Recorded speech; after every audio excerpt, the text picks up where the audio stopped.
আপনি আপনার জীবনে প্রতিদিন আরো বেশি শক্তিশালী হয়ে উঠছেন। তার কারণ আপনার মধ্যে যে শক্তি কাজ করছে সেই শক্তি আপনাকে অনেক দূরে এগিয়ে নিয়ে যাবে।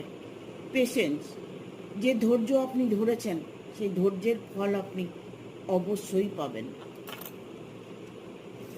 ক্রিয়েটিভিটি, শিল্প সৃষ্টি, কর্ম আপনি করছেন, সেই কর্মের সৃজনতা আপনি অবশ্যই পাবেন।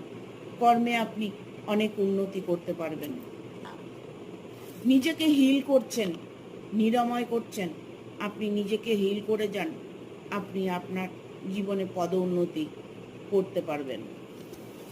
থান্ডার ভোল্ট, ঝটকা লাগা, এমন একটা ঝটকা আপনার লেগেছে যেটার থেকে আপনি নিজের শক্তিকে অর্পণ করতে পেরেছেন।